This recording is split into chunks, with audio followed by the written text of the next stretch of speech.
കർത്താവിൻ്റെ അതിപരിശുദ്ധ നാമം വാഴ്ത്തപ്പെടുമാറാകട്ടെ. വന്നുയർന്ന എല്ലാവർക്കും യേശു കർത്താവിൻ്റെ നാമത്തിൽ വന്നതിന് നമുക്ക് ഒരുമിച്ച് പ്രാർത്ഥനയോടെ ഉപവാസത്തോടെ വിശേഷിച്ച് നമ്മിൽ പലർക്കും ദൈവസന്നിധാനത്തിൽ ആയിരിക്കാൻ ഇടയാക്കുന്നതോർത്ത് ഞാൻ ദൈവത്തെ സ്തുതിക്കുന്നു. വന്നുയർന്ന എല്ലാവർക്കും വന്ദനം. വിശേഷിച്ച് നമ്മുടെ മധ്യത്തിൽ അതിഥിയായിട്ടുള്ള കർത്താവിൻ്റെ പ്രതിനെയും ഓർത്ത് ദൈവത്തെ സ്തുതിക്കുന്നു.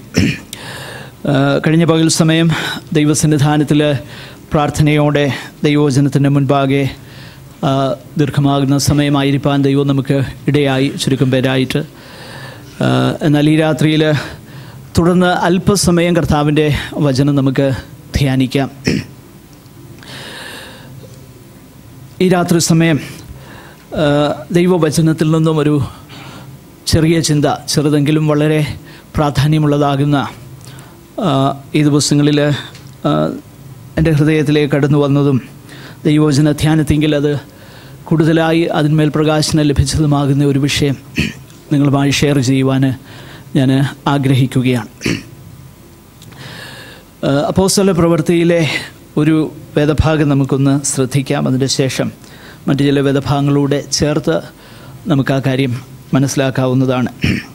അപ്പോസ്തല പ്രവൃത്തി 4-ാമത്തെ അധ്യായം അതിൻ്റെ 23 മുതൽ ഉള്ളതാകുന്ന വേദഭാഗത്ത് ആദിമ സഭയിലെ ആ ദൈവമക്കൾ ഒരുമിച്ച് കൂടി വന്ന് പ്രാർത്ഥിക്കുന്ന ഒരു പ്രാർത്ഥനയാണ് നമ്മൾ ആ വേദഭാഗത്ത് കാണുന്നത്.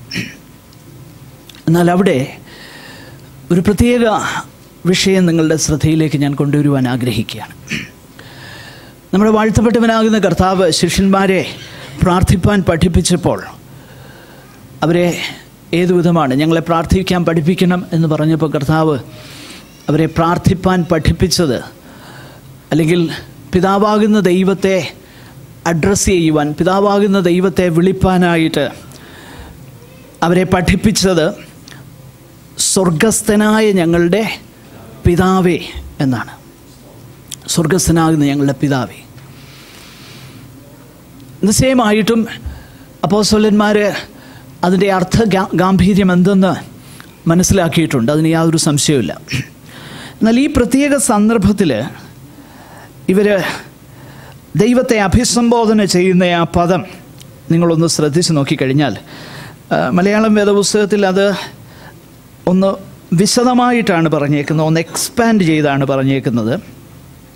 എന്നാൽ ഇംഗ്ലീഷ് വേദപുസ്തകത്തിൽ ഒരു വാക്കുകൊണ്ട് അവർ ദൈവത്തെ അഡ്രസ്സ് ചെയ്യുന്ന ആ പദപ്രയോഗം നമുക്കവിടെ കാണാൻ കഴിയുന്നുണ്ട്. മലയാളം വേദപുസ്തകത്തിൽ നമ്മളിങ്ങനെ കാണുന്നു, അവർ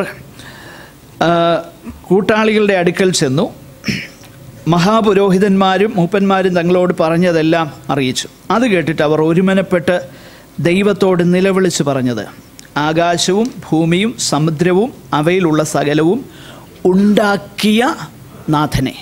നോക്കണം, അവർ പിതാവാകുന്ന ദൈവത്തെ അഭിസംബോധന ചെയ്യുമ്പോൾ നാം ഒരു കാര്യം അവിടെ പ്രത്യേകം മനസ്സിലാക്കേണ്ടത്, അവർ അതൊരു ഭംഗിവാക്കായിട്ട് ഉപയോഗിക്കുകയല്ല. നമ്മളിന്ന് പ്രാർത്ഥനയിൽ പണ്ടാരാണ്ടോ പറഞ്ഞതുപോലെ, ആരോ പ്രാർത്ഥിക്കാൻ തുടങ്ങിയപ്പം തമാശയായിട്ട് പറഞ്ഞതാ, കർത്താവ് ഗബ്രിയേലിനോട് പറഞ്ഞെന്നാണ് പറഞ്ഞ് ആ ഡിക്ഷണറി ഇങ്ങ് എടുത്തുകൊണ്ട് വരാൻ. കാരണം പുള്ളി പറയുന്ന ഇതൊരു വെറും ഹ്യൂമറസ് സ്റ്റോറി മാത്രം അങ്ങനെ കരുതിയാൽ മതി, അതിനെക്കുറിച്ച് അതിലപ്പുറം ഒന്നും കരുതണ്ട. ഞാൻ പറഞ്ഞതിൻ്റെ താല്പര്യം ഇത്രയേ ഉള്ളൂ, ഈ നമ്മൾ ഉള്ളിൽ തട്ടാതെ ഉപയോഗിക്കുന്ന ഭംഗിവാക്കുകളുണ്ട് പ്രാർത്ഥനയിൽ. അങ്ങനെ ഭംഗിവാക്കുകൾ ഒരിക്കൽ ഒരു സ്ഥലത്ത്, പിന്നെ മഹാരാഷ്ട്രയിലൊരു സ്ഥലത്താണ്, ഒരു റിമോട്ടായിട്ടുള്ളൊരു പ്ലേസിൽ, അവിടെ പിന്നെ വാർധയ്ക്കടുത്ത് ഞങ്ങൾക്ക് അവിടെ ഒരു ഔട്ട് സ്റ്റേഷൻ ഉണ്ടായിരുന്നു, വാർധ എന്ന് പറയുന്ന സ്ഥലത്ത്. അപ്പോൾ അവിടെ ഞങ്ങൾ മീറ്റിംഗ് നടത്താൻ പോകുമ്പോൾ ഒരിക്കൽ ഒരു ആൻറ്റി പ്രാർത്ഥിച്ചത് ഞാൻ ഇന്നും ഓർക്കുന്നുണ്ട്. കർത്താവിനോട് ദൈവത്തെ വിളിച്ച ശേഷം ഇങ്ങനെ പറഞ്ഞു, കർത്താവേ, ഞങ്ങൾ അൽഫയും ഒമേഗയുമാകുന്നു, ഞങ്ങളോട് കരുണ തോന്നണമേ. ഇത് ശരിക്കും സംഭവിച്ച കാര്യമല്ല, ഞാൻ അതിശയോക്തിയൊന്നും പറയുകയല്ല. ഈ പറയുന്നത് എന്താണെന്ന് തിരിച്ചറിയാതെ അങ്ങ് പറയുക. എന്നാൽ ഇവിടെ നമ്മൾ ശ്രദ്ധിച്ചു നോക്കിക്കഴിഞ്ഞാൽ ഇവർ ദൈവത്തെ അഭിസംബോധന ചെയ്യുവാൻ ഉപയോഗിക്കുന്ന ആ പദപ്രയോഗം, അത് കുറേ അഡ്ജക്റ്റീവ്സ്, കുറേ നാമവിശേഷണങ്ങൾ ഉപയോഗിച്ച് അവരുടെ ആ വാക്ചാതുര്യം ഒന്നും അവിടെ പ്രകടിപ്പിക്കുകയല്ല. അതിനകത്തൊരു പ്രധാനപ്പെട്ട വിഷയമുണ്ട്. എന്താണെന്ന് ചോദിച്ചാൽ, NIV ബൈബിൾ കയ്യിലുള്ള കുഞ്ഞുങ്ങളൊന്ന് വായിക്കാം. അവരെങ്ങനെയാണ് അഭിസംബോധന, കർത്താവിനെ, പിതാവിനാകുന്ന ദൈവത്തെ എങ്ങനെയാണ് വിളിക്കുന്നത്? കമോൺ.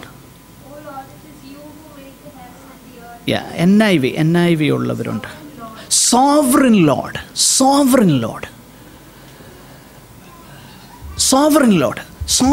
എന്ന് പറഞ്ഞാൽ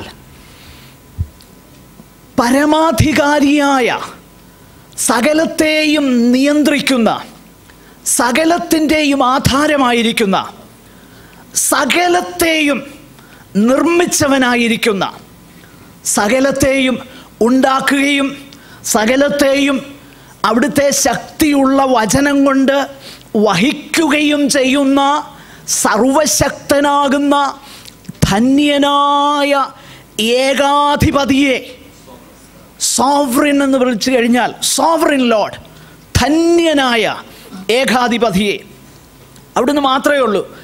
അപ്പോൾ അങ്ങനെ അവർ ദൈവത്തെ സംബോധന ചെയ്യാനുള്ള കാരണം എന്താണെന്ന് നമ്മൾ ആ പ്രത്യേക പശ്ചാത്തലം മനസ്സിലാക്കുമ്പോഴേ നമുക്ക് ഗ്രഹിക്കാൻ കഴിയത്തുള്ളൂ.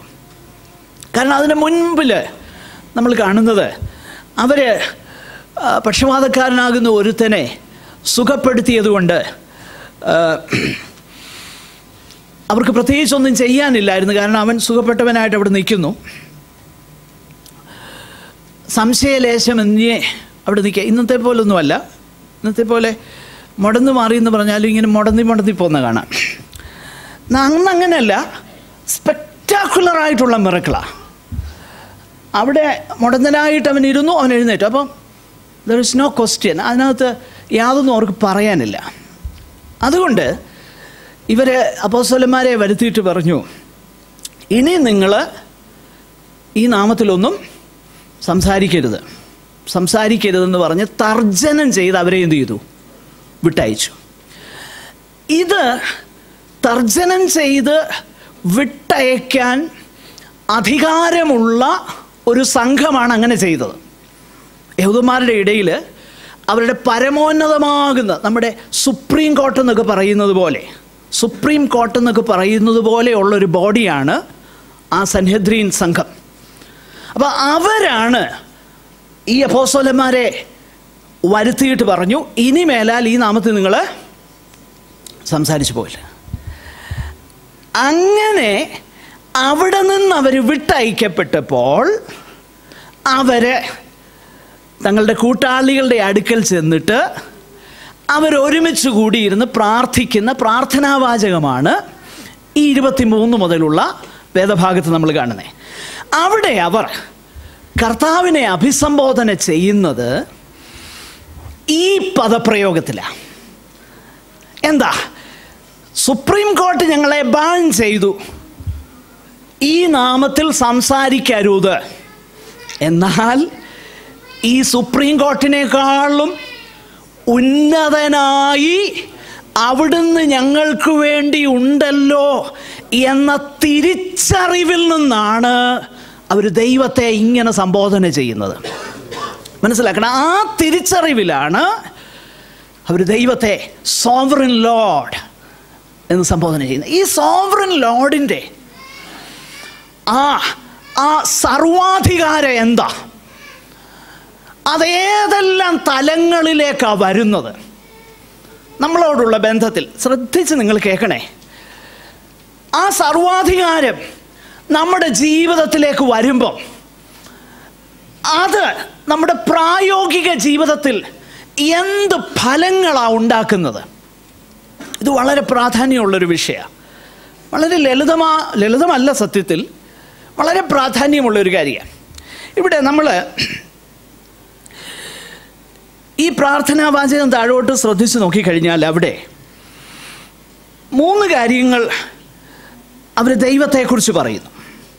24-ാമത്തെ വാക്യത്തിൽ മലയാളം വേദോസ്തത്തിൽ നമ്മൾ കാണുന്നു, ആകാശവും ഭൂമിയും സമുദ്രവും അവയിലുള്ള സകലവും ഉണ്ടാക്കിയവൻ, സൃഷ്ടികർത്താവ്. അപ്പോൾ ദൈവത്തെ സൃഷ്ടികർത്താവ് എന്നുള്ള തിരിച്ചറിവ് അവർക്കുണ്ടായിരുന്നു. 2, അതിൻ്റെ 27-ാമത്തെ വാക്യത്തിലേക്ക് വരുമ്പോൾ 2-ാം സങ്കീർത്തനം കോട്ട് ചെയ്തിട്ട് പറയുകയാണ്, എന്ന് അങ്ങയുടെ പരിശുദ്ധദാസനായ അങ്ങയുടെ ദാസനായ ദാവീദ് മുഖാന്തരം പരിശുദ്ധാത്മാവിനാൽ അരുളി ചെയ്തവനെ. അപ്പോൾ സൃഷ്ടികർത്താവാകുന്ന ദൈവം, പിന്നെ ദൈവത്തിൻ്റെ വചനത്തിലൂടെ അവിടുന്ന് എന്ത് ചെയ്യാൻ പോകുന്നെന്ന് തന്നെക്കുറിച്ച് വെളിപ്പെടുത്തിയവനാകുന്ന ദൈവം, ഉണ്ടാക്കിയ ദൈവം, തന്നെ വെളിപ്പെടുത്തിയ ദൈവം. എങ്ങനെയാണ് വെളിപ്പെടുത്തിയത്? ഈ വചനത്തിൽ കൂടെ തന്നെ വെളിപ്പെടുത്തി. 3, ഞാൻ ആ ഭാഗത്ത് നിൽക്കാനല്ല ആഗ്രഹിക്കുന്നത്. അതിൻ്റെ 25-ാമത്തെ വാക്യത്തിലേക്ക് വരുമ്പോൾ അവിടെ മറ്റൊരു കാര്യം കൂടെ ദൈവത്തെക്കുറിച്ച് അവിടെ പറയുന്നുണ്ട്. 28-ാമത്തെ വാക്യം. യെസ്, യെസ്, നോക്കുക. അവിടെ 3-ാമതൊരു കാര്യം, 1 സകലവും ഉണ്ടാക്കിയവൻ,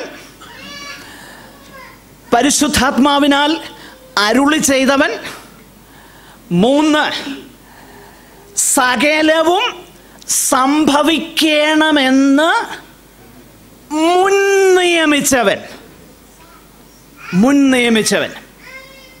അപ്പം നമ്മുടെ ദൈവം ആരാ? നമ്മുടെ ദൈവത്തിൻ്റെ ആ മഹത്വം നമ്മളൊന്ന് കാണണം. അത് നമ്മുടെ പ്രായോഗിക ജീവിതത്തിലേക്ക് ഒത്തിരി കാര്യങ്ങളുണ്ട്. ദൈവവചനത്തിലും ചില കാര്യം ഞാൻ ഓർപ്പിക്കാം. എന്നാൽ അതിന് മുൻപായിട്ട് തുടർന്ന് എല്ലാ വേദഭാഗങ്ങളിലൂടെ നമുക്കൊന്ന് ശ്രദ്ധിക്കാം. യെശയ്യാവിൻ്റെ പ്രവചനത്തിലെ ഒരു വേദഭാഗം ഒന്ന് ശ്രദ്ധിച്ച്. യെശയ്യാവിൻ്റെ പ്രവചനം 46-ാമത്തെ അധ്യായം, അതിൻ്റെ 10-ാമത്തെ വാക്യം ഒന്ന് വായിച്ചേ.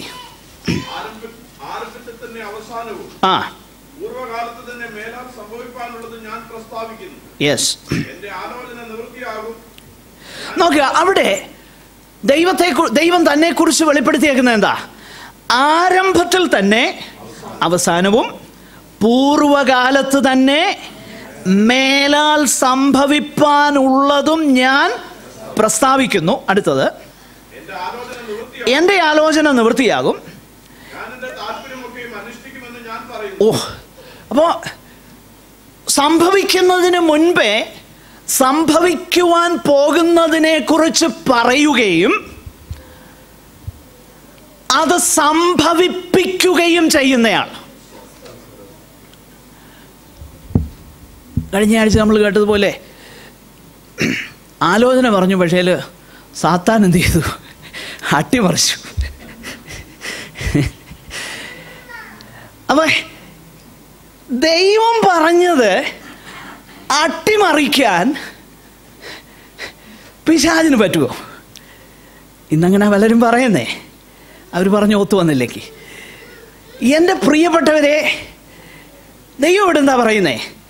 സംഭവിക്കുന്നതിന് മുൻപേ ഞാൻ എന്ത് ചെയ്യും? പറയും. അതിനും ഇവിടെ ആ പ്രത്യേക വിഷയം പറഞ്ഞേക്കുന്നത് കോരേശിനോടുള്ള ബന്ധത്തിലാണ്. നമ്മൾ ചരിത്രം പഠിച്ചു നോക്കിക്കഴിഞ്ഞാൽ ദൈവവചനത്തിൽ പറഞ്ഞ് അതുപോലെയാണ് നടന്നത്. അതൊന്നും നമ്മുടെ വിഷയമല്ല. പക്ഷേ we are content with what the word of God tells us. നമുക്ക് ഹിസ്റ്ററി ഒന്നും മനസ്സിലായില്ലെങ്കിലും വേദപുസ്തകത്തിൽ പറയുന്ന കാര്യം അത്രയും തന്നെയേ ഉള്ളൂ നമുക്ക് ഇമ്പോർട്ടൻ്റ്. അപ്പോൾ കർത്താവ് പറയുകയാണ്, ഞാൻ ആരംഭത്തിൽ തന്നെ എനിക്കെന്തോ അറിയാം. അത് അവസാനം അറിയാമെന്ന് മാത്രമല്ല, ഞാനത് പറയുകയും അതുപോലെ തന്നെ എന്ത് ചെയ്യുന്നു? സംഭവിക്കുകയും ചെയ്യുന്നു.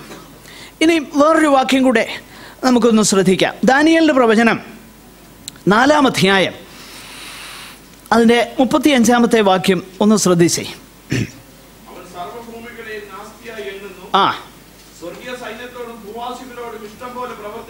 യെസ്, നോക്കുക. അവൻ്റെ കൈ തടുപ്പാനോ നീ എന്ത് ചെയ്യുന്നുവെന്ന് അവനോട് ചോദിപ്പാനോ ആർക്കും കഴിയത്തില്ല. നോക്കണം, ദൈവം ചെയ്യുന്ന ഒരു കാര്യം എന്തുകൊണ്ടാണ്, എന്നാ ചെയ്യുന്നത് എന്ന് ചോദിക്കാനോ അതിനെ തടുക്കാനോ ആർക്കും കഴിയത്തില്ല. കാരണം എന്താ, നമ്മുടെ ദൈവം സർവാധികാരിയാണ്, പരമോന്നതനാകുന്ന ദൈവമാണ്. അതുകൊണ്ടല്ലേ ലെമന്റേഷൻസിൽ, വിലാപങ്ങളിൽ നമ്മൾ കാണുന്നു, വിലാപങ്ങളിലെ ആ വാക്യം കൂടെ ഒന്ന് പെട്ടെന്ന് അങ്ങ് വായിച്ചു പൊക്കോ, എനിക്ക് അധികം നിൽക്കാൻ നേരമില്ല. ഏബൽ, നീ വന്ന് ഇവിടെ ഇരുന്നേ, ഇവിടെ വന്നിരിക്കും, ഇവിടെ ഇരിക്കും. ലെമന്റേഷൻസിൽ, വിലാപങ്ങളിൽ അതിൻ്റെ 3-ാം അധ്യായം 37-ഉം 38-ഉം വാക്യങ്ങളൊന്ന് വായിച്ചേ. ആ, നമുക്ക് കർത്താവ് കൽപ്പിക്കാതെ ആർ പറഞ്ഞിട്ടാകുന്നു വല്ലതും. ആ, പറഞ്ഞോ, വായിച്ചോ. ആ, യെസ്, നോക്കുക എന്ന് പറഞ്ഞാൽ ആ പ്രത്യേക പശ്ചാത്തലമാണ്. ഇസ്രായേൽ മക്കൾ പ്രവാസത്തിലേക്ക് പോയ കാര്യത്തോടുള്ള ബന്ധത്തിലാണ് പറയുന്നത്. ദാനിയേലിനോട്, യെരമ്യാവിനോട് പറയുകയാണ്, ഇത് ഞാൻ പറയാതെ ഒന്നും സംഭവിച്ചതല്ല, ഞാൻ തന്നെയാണിത് പറഞ്ഞത്, ഞാൻ പറഞ്ഞതുപോലെയാണ് കാര്യങ്ങൾ നടക്കുന്നത്. നോക്കുക, അപ്പോൾ കർത്താവിൻ്റെ പരമാധികാരത്തെക്കുറിച്ച് നമുക്ക് കാണാൻ കഴിയുന്നുണ്ട്. എന്നാൽ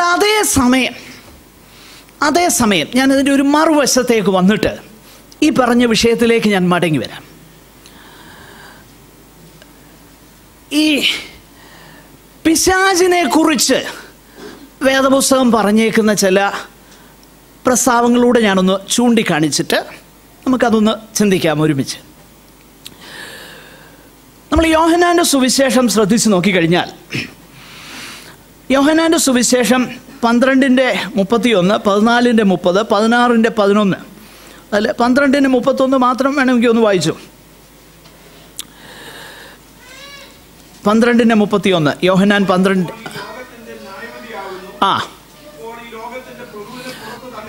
ലോകത്തിൻ്റെ പ്രഭു. ഇവിടെ പിശാചിനെ കർത്താവ് തന്നെ വിളിച്ചിരിക്കുന്ന പേരെന്തുവാ? ലോകത്തിൻ്റെ പ്രഭു. ലോകത്തിൻ്റെ പ്രഭു. 14:30 വായിച്ചേ. 14:30, 14:30. ആ, യെസ്, ലോകത്തിൻ്റെ പ്രഭു വരുന്നു. ലോകത്തിൻ്റെ പ്രഭു. മറ്റൊരിടത്ത് ഈ ലോകത്തിൻ്റെ ദൈവം എന്ന് പിശാചിനെ വിളിച്ചിട്ടുണ്ട്. ഈ ലോകത്തിൻ്റെ ദൈവം എന്ന് വിളിച്ചിട്ടുണ്ട്.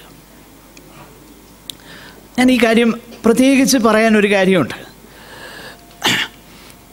നമ്മുടെ വാഴ്ത്തപ്പെട്ടവനാകുന്ന കർത്താവിനെ കുറിച്ച് ഉള്ള ചില കാര്യങ്ങൾ നമ്മൾ നേരത്തെ, അപ്പോൾ ഒരാളിനോട് ഒരു സംശയം ചോദിച്ചു, പിശാചിനെ കുറിച്ച് പറഞ്ഞിട്ടില്ലേ, കർത്താവാണ് സർവാധികാരി എന്നൊക്കെ അന്ന് ഞാൻ പറഞ്ഞപ്പോൾ കൊലോസ്യ ലേഖനത്തിൽ പിശാചിനെ കുറിച്ച് പറഞ്ഞിട്ടില്ലേ, ലോകത്തിൻ്റെ പ്രഭുവെന്നും ലോകത്തിൻ്റെ ദൈവമെന്നും. അപ്പോൾ അവൻ ഇവിടെ ഇല്ലേ? ഉണ്ട്, തീർച്ചയായിട്ടും ഉണ്ട്. വേദപുസ്തകം അങ്ങനെ പഠിപ്പിക്കുന്നുമുണ്ട്. കർത്താവ് തന്നെ അവനെ വിളിക്കുന്നത് എന്തുവാ? ഈ ലോകത്തിൻ്റെ പ്രഭു, ഈ ലോകത്തിൻ്റെ ദൈവമെന്നും ഒക്കെ വിളിക്കുന്നു. അത് ഈ ലോകത്തിൻ്റെ ദൈവമെന്ന് വിളിക്കുന്നത് 2 കൊരിന്ത്യർ 4-ാം അധ്യായത്തിലാണ്. 2 കൊരിന്ത്യർ 4-ാം അധ്യായം 4-ാം വാക്യത്തിൽ നമ്മളിങ്ങനെ വായിക്കുന്നു, ഈ ലോകത്തിൻ്റെ ദൈവം. ആ വേദഭാഗത്ത് നമുക്കൊന്ന് പെട്ടെന്നൊന്ന് വായിച്ചങ്ങ് പോകാം. ഈ ലോകത്തിൻ്റെ ദൈവം എന്താ ചെയ്യുന്നത്? വായിച്ചോ, ഒന്ന് വായിച്ചോ, കുഴപ്പമില്ല. നോക്ക, ദൈവപ്രതിമയായ ക്രിസ്തുവിൻ്റെ തേജസ്സുള്ള പ്രകാശനം ശോഭിക്കാതിരിപ്പാൻ ഈ ലോകത്തിൻ്റെ ദൈവം അവിശ്വാസികളുടെ മനസ്സെന്ത് ചെയ്തു? കുരുടാക്കി. നമ്മൾ മനസ്സിലാക്കണം. അപ്പോൾ പിശാചിനെ വിളിച്ചിരിക്കുന്ന പേര് മറന്നു പോകരുത്. അവനാരാ? ഈ ലോകത്തിൻ്റെ ദൈവമാണല്ലോ. ഈ ലോകത്തിൻ്റെ പ്രഭുവെന്ന് കർത്താവിനെ വിളിച്ചിട്ടുണ്ട്. അപ്പോൾ അവൻ എന്ത് ചെയ്തു? തേജസ്സുള്ള ആ സുവിശേഷം പ്രകാശിക്കാതിരിക്കുവാൻ അവൻ അവിശ്വാസികളുടെ മനസ്സ് എന്ത് ചെയ്തു? കുരുടാക്കി. ഇനി ഒന്ന് ശ്രദ്ധിക്കണം. അപ്പൊ അതിനെ ഓവർ റൂൾ ചെയ്യുവാൻ അവൻ ഈ ലോകത്തിൻ്റെ പ്രഭുവാണല്ലോ, അല്ലേ? അങ്ങനെയല്ലേ നമ്മളിപ്പോൾ വായിച്ചേ? ഈ ലോകത്തിൻ്റെ ദൈവം.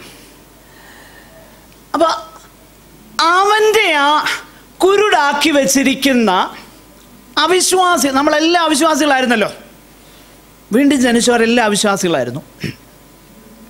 ഇവിടെ ആരെങ്കിലും അവിശ്വാസി ഉണ്ടോ എന്ന് എനിക്കറിയത്തില്ല. ഉണ്ടെങ്കിൽ അവർ വിശ്വാസികളായിട്ട് പോകണം എന്ന്. അപ്പോൾ നമ്മളായിരുന്ന അവസ്ഥയിൽ നമ്മുടെ കണ്ണ് കുരുടായിരുന്നെങ്കിൽ നമ്മൾ രക്ഷിക്കപ്പെടുമായിരുന്നോ? കമോൺ, ഇല്ല. എന്നാൽ നമ്മൾ എന്ത് ചെയ്തു? രക്ഷിക്കപ്പെട്ടു. അപ്പം ഈ ലോകത്തിൽ ആർക്കാണ് ഫൈനൽ അധികാരമുള്ളതെന്ന് ആരേലും ചോദിച്ചാൽ അത് ദൈവത്തിനാണെന്ന് നമുക്ക് ധൈര്യത്തോടെ പറയാം. അതിൻ്റെ ഒന്നാമത്തെ തെളിവ്, അതിക്രമങ്ങളാലും പാപങ്ങളാലും മരിച്ചിരുന്ന എന്നെ ദൈവം എന്ത് ചെയ്തു? രക്ഷിച്ചതാണ് ഒന്നാമത്തെ തെളിവ്. കാരണം എൻ്റെ കണ്ണ് എങ്ങനായിരുന്നു? കുരുടായിരിക്കുകയായിരുന്നു. അതാരാ കുരുടാക്കി വെച്ചിരുന്നത്? ഈ ലോകത്തിൻ്റെ ദൈവം. പക്ഷേ അവൻ കുരുട്ടാക്കി വെച്ചിരുന്ന കണ്ണ്,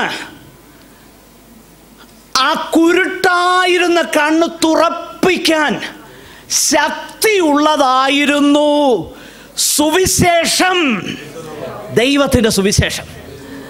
മനസ്സിലാക്കണം. അപ്പോൾ ആർക്കാ ഫൈനൽ സേ ഇവിടെ ഉള്ളത്? നമ്മുടെ കർത്താവിനാണ്. അതിൻ്റെ തെളിവ് എന്നാ ഉപദേശി? അതിൻ്റെ തെളിവ് വീണ്ടും ജനിച്ച ഒരു ദൈവ പൈതല. നമ്മളൊക്കെ ഉണ്ടല്ലോ, വീണ്ടും ജനിച്ച ഒരു ദൈവ പൈതൽ. പിശാച് അവനെ കാണുന്നത് ഒരു ഇച്ഛാഭംഗത്തോടാ. മനസ്സിലാക്കണം. കാരണം എന്താണെന്നറിയാമോ? എൻ്റെ പണി പാളി എന്നതിൻ്റെ തെളിവാണ് ഞാനും നിങ്ങളും വീണ്ടും ജനിച്ചവരെ. പിശാചിൻ്റെ പണി പാളി എന്നതിൻ്റെ തെളിവാണ്. പക്ഷെ പിന്നെ അവൻ്റെ കണി പോയി കുടുങ്ങരുത്. വേണമെങ്കിൽ പിന്നെ അവൻ്റെ കണി പോയി കുടുങ്ങാം. അത് വേദപുസ്തകം നമ്മളെ പഠിപ്പിക്കുന്നു. പെട്ടെന്ന് നമ്മൾക്ക് ഈ ഭാഗത്തേക്ക് ഞാൻ മടങ്ങി വരാം. അതിനു മുൻപ് പറഞ്ഞ കാര്യം അങ്ങ് മനസ്സിലാകാൻ വേണ്ടി ഒരു വേദഭാഗം ഒന്ന് ചൂണ്ടിക്കാണിച്ച് ഞാൻ പെട്ടെന്ന് മടങ്ങി വരാം. തിമോത്തിയോസിൻ്റെ ലേഖനത്തിലേക്ക് വരുമ്പോൾ, തിമോത്തിയോസിൻ്റെ 2-ാമത്തെ ലേഖനത്തിൽ അതിൻ്റെ സഭയ്ക്ക് അതായത് തിമോത്തിയോസിന് എഫെസോസിൽ അവിടെ പാസ്റ്ററായിരിക്കുന്ന, അല്ലെങ്കിൽ ആ അധ്യക്ഷനായിരിക്കുന്ന തനിക്ക് ലേഖനം എഴുതുമ്പോൾ ഒരു കാര്യം താൻ പറയുന്നു. 2-ാമത്തെ അധ്യായത്തിൽ 2 തിമോത്തിയോസ് 2-ാം അധ്യായം അതിൻ്റെ 26-ാമത്തെ വാക്യം ഒന്ന് വായിച്ചേ. 25-26 പെട്ടെന്ന്.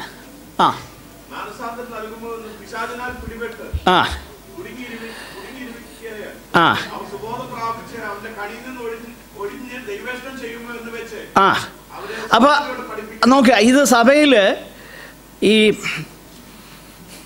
സഭയിലെ ദൈവവചനത്തിൻ്റെ പരിധി വിട്ടുപോകുന്നവരെ കുറിച്ചായി പറയുന്നത്. അവരെന്തോ ചെയ്തു? പിശാചിൻ്റെ കണിയിൽ എന്ത് ചെയ്തു? കുടുങ്ങി. അത് അവർ തന്നെ. അതുകൊണ്ടാണ് ദൈവത്തിൻ്റെ വചനം നമ്മളെ പഠിപ്പിക്കുന്നത്, പിശാചിന് എന്ത് ചെയ്യരുത്? ഇടം കൊടുക്കരുത്. അപ്പോൾ നമ്മൾ ഇവിടം കൊടുത്തു കഴിഞ്ഞാൽ അവൻ എന്ത് ചെയ്യും? കയറും. അതുകൊണ്ടാണ് അവൻ ഇടം കൊടുക്കരുതെന്ന് പറഞ്ഞേക്കുന്നത്. ആകട്ടെ, അപ്പോൾ നമ്മൾ ചിന്തിച്ചുകൊണ്ടിരുന്ന വിഷയം അതല്ല. ഇവിടെ ഈ ലോകത്തിൻ്റെ ദൈവം അവിശ്വാസികളുടെ കണ്ണ് കുരുടാക്കി. പക്ഷെങ്കിൽ നമ്മൾ അതിൻ്റെ 2 കൊരിന്ത്യർ 4-ാം അധ്യായം അതിൻ്റെ 6-ാമത്തെ വാക്യത്തിലേക്ക് വരുമ്പോൾ, 6-ാമത്തെ വാക്യം, 6ഉം 7ഉം വാക്യം ഒന്ന് വായിച്ചേ. നോക്കുക, ഇരുട്ടിൽ നിന്ന് വെളിച്ചം പ്രകാശിക്കണമെന്ന് അരുളി ചെയ്ത ദൈവം. ആ വാക്യം നമ്മളെ ഒരു കാര്യം ഓർപ്പിക്കുന്നു. ഏത് വേദഭാഗമാണെന്നറിയോ? ഉൽപ്പത്തി 1-ാം അധ്യായം. വെളിച്ചമുണ്ടാകട്ടെ എന്ന് ദൈവം കൽപ്പിച്ചു, അരുളി ചെയ്തു. കാരണം അവിടെ എന്തായിരുന്നു? ഇരുള് ഉണ്ടായിരുന്നു. ഇരുളുണ്ടായിരുന്ന ഇടത്ത് വെളിച്ചം പ്രകാശിക്കട്ടെ എന്ന് പറഞ്ഞപ്പോൾ എന്ത് ചെയ്തു? വെളിച്ചമുണ്ടായി. അങ്ങനെ ഇരുളിൽ നിന്ന് വെളിച്ചം പ്രകാശിക്കണം എന്ന് അരുളി ചെയ്തവനാകുന്ന കർത്താവ് വ്യക്തിപരമാകുന്ന ജീവിതത്തിൽ നമ്മുടെ കണ്ണ് പിശാച് കുരുടാക്കി വെച്ചിരുന്നപ്പം നമ്മുടെ കണ്ണ് അടച്ചിരിക്കുക. സുവിശേഷത്തിൻ്റെ മാഹാത്മ്യം എന്തെന്നോ നമ്മുടെ കർത്താവിൻ്റെ മഹിമ എന്തെന്നോ ഒന്നും നമുക്ക് കാണാൻ കഴിയാത്ത അവസ്ഥയിലായിരുന്നിരിക്കുക. കാരണം നമ്മളെന്താണ്? അതിക്രമങ്ങളാലും പാപങ്ങളാലും മരിച്ചവരായിരുന്നു. എന്നാൽ കരുണാസമ്പന്നനാകുന്ന ദൈവം എന്തു ചെയ്തു? ഇരുട്ടിൽ നിന്നും വെളിച്ചം പ്രകാശിക്കട്ടെ എന്ന് പറഞ്ഞപ്പോൾ എന്ത് ചെയ്തു? അവിടെ എന്താ വായിക്കുന്നത്? യെസ്, ദൈവ തേജസ്സിൻ്റെ പരിജ്ഞാനം വിളങ്ങിക്കേണ്ടതിന് ഞങ്ങളുടെ ഹൃദയങ്ങളിൽ, നോക്കുക, ഇരുട്ടിൽ നിന്ന് ഞങ്ങളുടെ കണ്ണ് കുരുടാക്കി വെച്ചിരുന്നു. പക്ഷെങ്കിൽ ദൈവം അവിടുത്തെ മഹാകരുണയിൽ ഒരു വാക്ക് പറഞ്ഞു കഴിഞ്ഞപ്പോൾ എന്ത് ചെയ്തു? ഞങ്ങളുടെ കുരുട്ട് കണ്ണുകളെ ദൈവം എന്ത് ചെയ്തു? തുറന്നു. അതിനെക്കുറിച്ചാണ് പൗലോസ് പറയുന്നത് അടുത്ത വാക്യത്തിൽ. എങ്കിലും ഈ അത്യന്ത ശക്തി, ഏത് അത്യന്ത ശക്തി? ഞങ്ങൾ കുരുട്ട് കണ്ണുകളായിരുന്നപ്പം ഈ ലോകത്തിൻ്റെ ദൈവം ഞങ്ങളെ കുരുടാക്കി ക്രിസ്തുവിൻ്റെ മാഹാത്മ്യത്തെ കാണാൻ കഴിയാതെ ഇരുന്ന ആ സന്ദർഭത്തിൽ വെളിച്ചമുണ്ടാകട്ടെ എന്ന് പറഞ്ഞ് ഞങ്ങളുടെ ഹൃദയങ്ങളിൽ ക്രിസ്തുവിൻ്റെ വെളിച്ചം, സുവിശേഷത്തിൻ്റെ വെളിച്ചം പ്രകാശിപ്പിച്ച ഈ അത്യന്ത ശക്തി ഞങ്ങൾക്ക് എന്തല്ല? സ്വന്തമല്ല, ദൈവത്തിൻ്റെ ദാനം. അതുകൊണ്ടല്ലേ സുവിശേഷം എന്നുള്ളത് ആദ്യം യഹൂദനും പിന്നെ യവനനും രക്ഷയ്ക്കായി എന്താകുന്നു? ദൈവശക്തി. സുവിശേഷം എന്താ? രക്ഷയ്ക്കായി ദൈവശക്തി. അപ്പോൾ പിശാച് ഈ ലോകത്തിൻ്റെ ദൈവമാണെങ്കിലും അതിനെ ഓവർ റൂൾ ചെയ്യുന്നത് ആരാ? നമ്മുടെ കർത്താവ്. അപ്പം നമ്മുടെ രക്ഷയോടുള്ള ബന്ധത്തിൽ പിശാചിൻ്റെ ശക്തിയെ കർത്താവ് തകർത്തെങ്കിൽ, അതിൽ നിന്ന് നമ്മളെ വിടുവിച്ചെങ്കിൽ നമ്മെ ഇനിയും ജയകരമായി പിശാചിൻ്റെ സകല തന്ത്രങ്ങളിലും ജയകരമായി നടത്തി സ്വർഗസന്നിധാനത്തിൽ കൊണ്ടുചെന്നെത്തിക്കാൻ ദൈവം വിശ്വസ്തനല്ലയോ? അല്ലയോ? നോക്കിക്കേ, അവിടെ നമ്മൾ കുരുട്ട് കണ്ണായിരുന്നപ്പോൾ എന്ത് ചെയ്തു? അതിൽ നിന്ന് തുറന്നു. അങ്ങനെയാണെങ്കിൽ ഒരു ദൈവ പൈതലിൻ്റെ ജീവിതത്തിൽ ദൈവം അനേക കാര്യങ്ങൾ അനുവദിക്കും. പക്ഷേ അനുവദിച്ചാലും അതെല്ലാം ആരുടെ കയ്യിലാണ്? ദൈവത്തിൻ്റെ കാര്യങ്ങളിലാണ്. അതുകൊണ്ടാണ് വളരെ വിശ്വസ്തയോടെ ദൈവത്തെ സേവിച്ച ഒരു സഭയായിരുന്നു സ്മുർന്നയിലെ സഭ. വെളിപ്പാട് പുസ്തകത്തിൽ നമ്മളത് വായിക്കുന്നുണ്ട് 2-ാം അധ്യായത്തിൽ. അവരെക്കുറിച്ച് ഒരു കുറ്റവും പറയുന്നില്ല. 2 സഭകളെക്കുറിച്ചുള്ള ഒരു കുറ്റവും പറയാത്തത്, ഒന്ന് സ്മുർന്ന സഭയെക്കുറിച്ചും മറ്റൊന്ന് ഫിലദൽഫിയ സഭയെക്കുറിച്ചുമാണ്. എന്നാൽ ഈ സ്മുർന്ന സഭയോട് പറയുകയാണ്, നിങ്ങളിൽ ചിലരെ പിശാച് എന്ത് ചെയ്യാൻ പോകുന്നു? ആ വാക്യഭാഗം എടുത്തെങ്കിൽ ഒന്ന് വായിച്ചോ. വെളിപ്പാട് നീ സഹിപ്പാനുള്ളത് പേടിക്കണ്ട. 2-ാം അധ്യായം 10-ാമത്തെ വാക്യം. നിങ്ങളെ പരീക്ഷിക്കേണ്ടതിന്, നോക്കുക, ദൈവം എന്ത് ചെയ്തു? ആരെ അനുവദിച്ചത്? പിശാചിനെ അനുവദിച്ചു. ആർക്കെതിരെ അനുവദിച്ചു? ലവോദിക്ക സഭക്കാർക്ക് വേണ്ടിയിട്ടല്ല. ആരെന്നെ പിന്നെ മനസ്സിലാക്കായിരുന്നു. പ്രിയമുള്ളവരെ, പ്രിയമുള്ളവരെ, അവിടെ നമ്മൾ കാണുന്നത് സ്മുർന്ന സഭയോടുള്ള ബന്ധത്തിൽ കർത്താവ് അരുളി ചെയ്യുകയാണ്, നിങ്ങളിൽ ചിലരെ എന്ത് ചെയ്യാൻ പോകുന്നു? തടവിലാക്കാൻ പോകുന്നു. ആര് തടവിലാക്കുന്നു? അങ്ങനെ തന്നെ എഴുതിയേക്കുന്നത്. എന്നാ കർത്താവ് പറയുന്നത് എന്താ? പക്ഷെ നീ സഹിക്കാനുള്ളത് പേടിക്കണ്ട.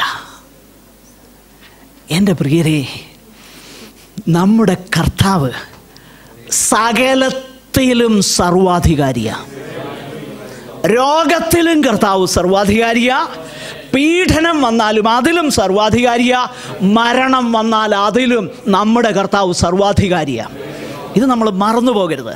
സർവത്തിൻ്റെയും ഉടയവനായിട്ട്, താൻ മാത്രം അമർത്യതയുള്ളവനായിട്ട്, അടുത്തുകൂടാത്ത വെളിച്ചത്തിൽ വസിക്കുന്നവനായിട്ട്, ധന്യനായ ഏകാധിപതിയായിട്ട് ഒരുവനേ ഉള്ളൂ.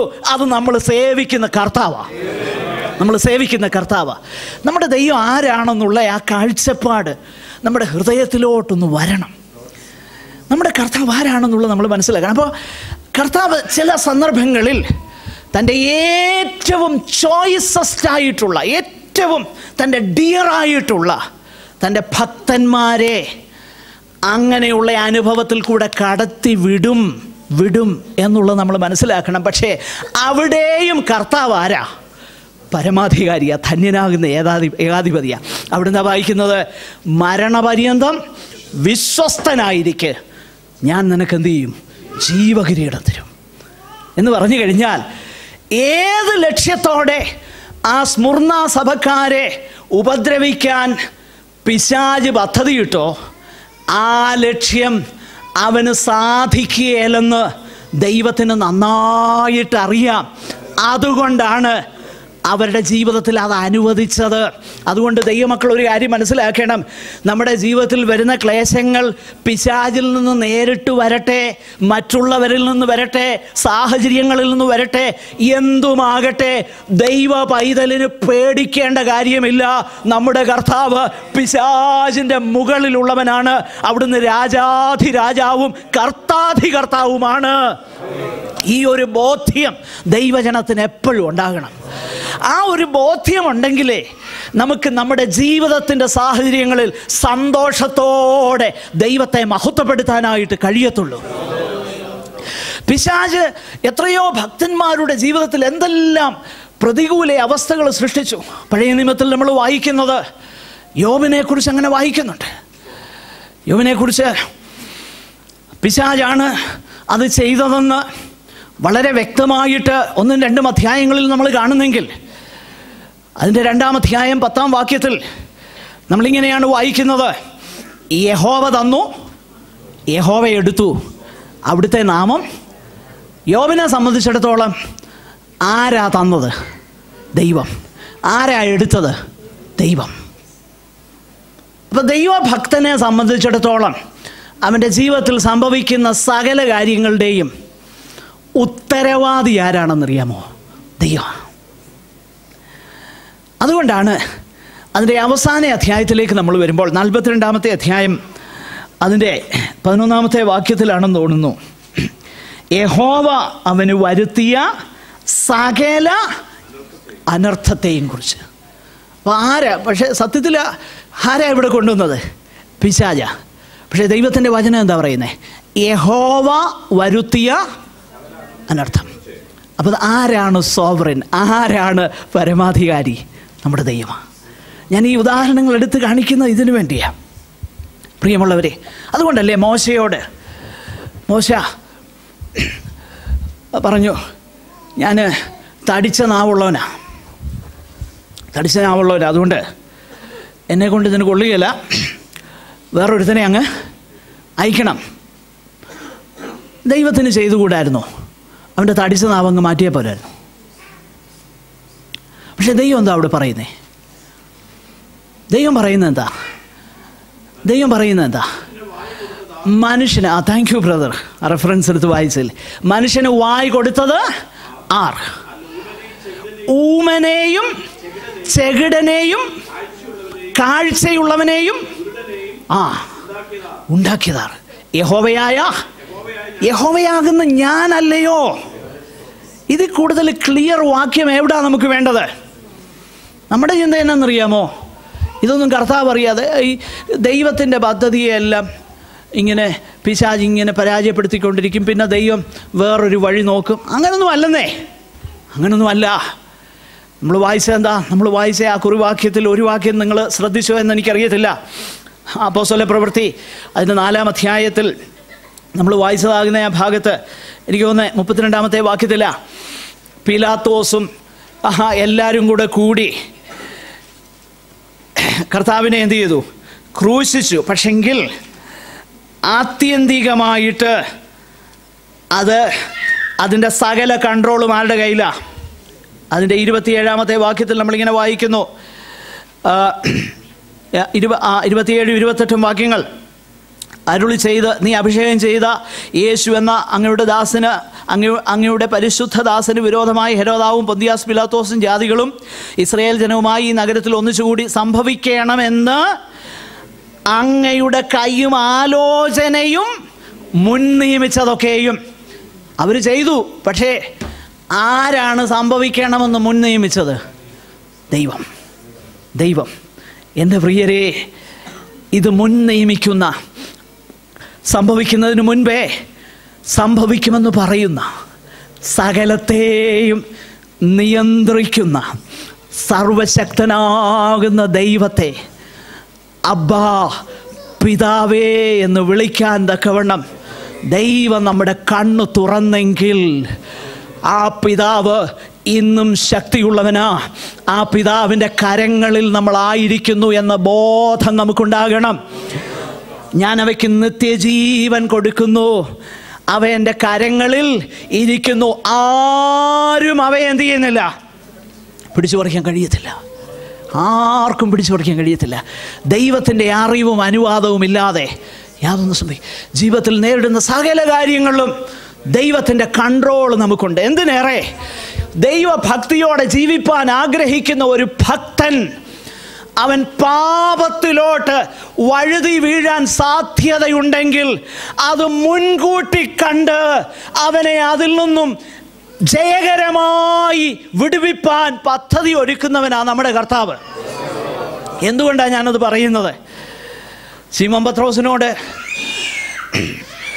കർത്താവ് ക്രൂശീകരണത്തെക്കുറിച്ചൊക്കെ പറഞ്ഞപ്പം പത്രോസും അപ്പോസ്തലന്മാരും എല്ലാം കൂടെ പറഞ്ഞു, ഞങ്ങൾ നിന്നെ ഒരു നാളും തള്ളി പറയുകയില്ല.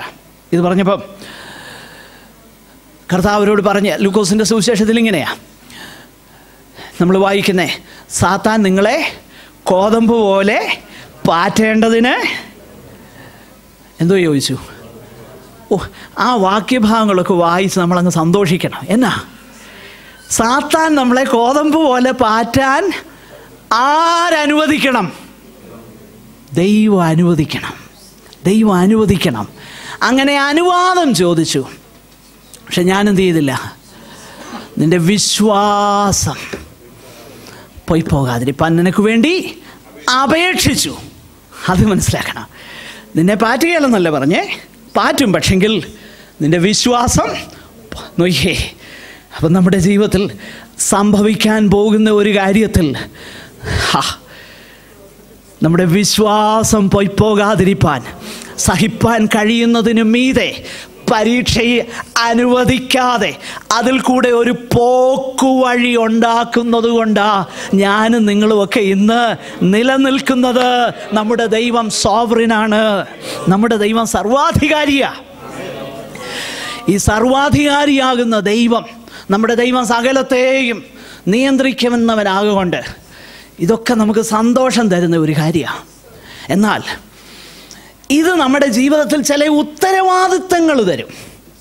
അത് നമ്മൾ മനസ്സിലാക്കണം. ഉത്തരവാദിത്തങ്ങളുണ്ട്. ദൈവം സർവാധികാരിയാണ്. ദൈവം അറിയാതെ ഒന്നും സംഭവിക്കുന്നില്ല. ദൈവം അറിയാതെ യാതൊന്നും സംഭവിക്കുന്നില്ല.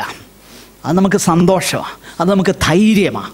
പക്ഷെങ്കിൽ നമ്മുടെ പ്രായോഗിക ജീവിതത്തിൽ വലിയ ഉത്തരവാദിത്തമുണ്ട്. അതെന്താണെന്നറിയാമോ? ഞാൻ പെട്ടെന്ന് പറഞ്ഞ് അവസാനിപ്പിക്കാം 2-3 മിനിറ്റുകൾക്കുള്ളിൽ. ഉൽപ്പത്തി പുസ്തകം 50-ാം അധ്യായം അതിൻ്റെ 20-ാമത്തെ വാക്യം ഒന്ന് എടുത്തു വായിച്ചേ. 50-ാം അധ്യായം 20-ാം വാക്യം. ഇത് ആര് പറയുന്ന വാക്കാണെന്ന് നമുക്കറിയാം, നമുക്ക് സംഭവം അറിയാമല്ലോ. ആര് പറയുന്നതാ? യോസഫ് പറയുന്ന. നിങ്ങൾ എൻ്റെ നേരെ എന്ത് ചെയ്തു? ദോഷം വിചാരിച്ചു. പക്ഷെ ദൈവം എന്താക്കി തീർത്തു? അത് ദൈവമോ ഇന്നുള്ളതുപോലെ ഗുണമാക്കി തീർത്തു. എന്നാൽ ഇതേത് പശ്ചാത്തലത്തിലാണ് പറയുന്നതെന്നുള്ളത് നിങ്ങൾ ആ അധ്യായം ഒന്ന് വായിച്ചാൽ, അതിന് മുകളിലുള്ള ആ പശ്ചാത്തലം കൂടെ വായിച്ചാൽ വളരെ ക്ലിയർ ആകും. അവിടെ യാക്കോബ് എന്ത് ചെയ്തു? മരിച്ചു. യാക്കോബ് മരിച്ചു കഴിഞ്ഞപ്പം ബാക്കി സഹോദരന്മാർക്കെല്ലാം കൂടി മനസാക്ഷി കുത്താൻ തുടങ്ങി. നമ്മളിവന് പണ്ട് പണി കൊടുത്തതെല്ലാം അപ്പം മരിക്കുന്നത് വരെ ഇവന് മിണ്ടാതിരിക്കുകയായിരുന്നു. ഇനിയിപ്പോൾ ഇവൻ പകരം വീട്ടും. അതുകൊണ്ട് അവരെല്ലാം കൂടെ ഒരു ഡെലിഗേഷൻ ചെന്നു. യോസഫേ, നിൻ്റെ അപ്പം മരിക്കുന്നതിന് മുമ്പേ പറഞ്ഞായിരുന്നു. കാരണം നോക്കിയാൽ അവരുടെ ആ സൈക്കോളജിക്കൽ ബ്ലാക്ക് മെയിലിങ്, കാരണം അന്ത്യവാക്കാണ് ഇത്. നോക്കിയേ, അങ്ങനെയൊക്കെ പറഞ്ഞു കഴിഞ്ഞാൽ നോക്കിയേ, മരിക്കുന്നതിന് മുമ്പേ പറഞ്ഞു, അവരോടെല്ലാം അങ്ങ് ക്ഷമിച്ചിന്. അതിൻ്റെ മറുപടിയാണ് നമ്മളിവിടെ വായിക്കുന്നത്. യോസെഫിൻ്റെ ജീവിതത്തിൽ നമ്മൾ ശ്രദ്ധിച്ച് നോക്കിക്കഴിഞ്ഞാൽ, യോസെഫ് ഈ ദൈവത്തിൻ്റെ പരമാധികാരത്തിൽ അടിയുറച്ച് വിശ്വസിച്ച ഒരാളാണ്. കാരണം ആ പാനപാത്രവാഹകന് സ്വപ്നം വിവരിച്ചു തരാൻ ഒരാളുണ്ടെന്നൊക്കെ പറഞ്ഞ് ഭ്രമൻ്റെ അടുത്ത് കൊണ്ടുവന്നപ്പം, നിനക്ക് സ്വപ്നം വിവരിക്കാൻ കഴിയുമോ? നമ്മളൊക്കെ ആയിരുന്നു എന്നോ പറയും. പിന്നെ എനിക്കന്നത് പറ്റാത്തേ. എന്നാ യോസഫ് എന്നാ പറയുന്നതെന്നറിയാം? യോസഫ് എന്നാ പറയുന്നേ? സ്വപ്നങ്ങളുടെ വ്യാഖ്യാനം ദൈവത്തിനുള്ളതല്ലയോ? സ്വപ്നത്തിൻ്റെ വ്യാഖ്യാനം ദൈവത്തിനായി, എനിക്കൊന്നുമല്ല, ദൈവത്തിനുള്ളതല്ലേ എന്ന് പറഞ്ഞു കഴിഞ്ഞാൽ, തൻ്റെ ജീവിതത്തിലെ എല്ലാ സാഹചര്യങ്ങളിലും ദൈവം ആ സകലവും ചെയ്തതെന്നുള്ള തിരിച്ചറിവ് അതെനിക്കുണ്ട്. അങ്ങനെയാണെങ്കിൽ തൻ്റെ സഹോദരന്മാരോട് തന്നോട് പിണങ്ങിയതും ശ്രദ്ധിക്കണേ, തന്നെ പൊട്ടക്കിണറ്റിലിട്ടതും, പിന്നെ അവിടുന്ന് താൻ പൊത്തിഫേറിൻ്റെ ഭവനത്തിൽ പോയതും അവിടെ തനിക്ക് നേരിട്ടതും, പിന്നെ കാര്യം കാണാൻ വേണ്ടിയിട്ട് അവർ നല്ല മുഖസ്തുതിയൊക്കെ പറഞ്ഞ് ചോദി, പിന്നെ അവനെ മറന്നതും, പിന്നെ ഈ സകലതും ആരുടെ കരങ്ങളിലാണെന്ന് ആർക്കറിയായിരുന്നു? യോസഫിനറിയായിരുന്നു. ദൈവത്തിൻ്റെ കരങ്ങളിലാണെന്ന് എനിക്ക് നല്ല ബോധ്യമുണ്ടായിരുന്നു. അപ്പോൾ സഹോദരന്മാർ തനിക്കെതിരെ അന്യായം ചെയ്തത് ദൈവത്തിൻ്റെ അനുവാദത്തോടുകൂടെയാണെന്ന് തിരിച്ചറിഞ്ഞ യോസഫിൻ്റെ ഉള്ളിൽ ഒരു കയ്പോ പ്രതികാര മനോഭാവമോ ഇല്ലായിരുന്നു. ദൈവം സോവറിനാണെന്ന് നമുക്ക് തിരിച്ചറിയാൻ കഴിയുന്നുണ്ടോ? നമ്മുടെ സഹോദരന്മാരോട്, നമ്മുടെ സഹോദരിമാരോട് ഹൃദയപൂർവ്വം ക്ഷമിക്കാൻ ആ വ്യക്തിക്ക് കഴിയും. ദൈവം പരമാധികാരിയാണെന്നുള്ള തിരിച്ചറിവുണ്ടെങ്കിൽ മാത്രമേ അതിന് കഴിയത്തുള്ളൂ.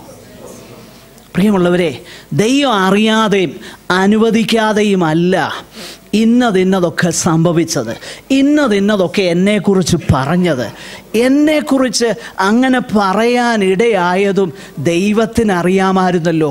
പിന്നെ ഞാനെന്തിനാ വിരോധം വെച്ചുകൊണ്ടിരിക്കുന്നേ? ദൈവം അറിഞ്ഞിട്ടല്ലേ? യോസഫിനറിയാം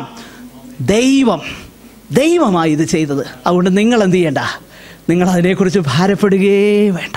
അപ്പോൾ ഒന്നാമത്, ദൈവം സോവറിനാണെങ്കിൽ നമ്മുടെ സഹോദരങ്ങളോടോ ആരോടും കയ്പായിരിക്കാൻ ദൈവത്തിൻ്റെ പരമാധികാരത്തിൽ വിശ്വസിക്കുന്ന ഒരു ഭക്തന് കഴിയത്തില്ല.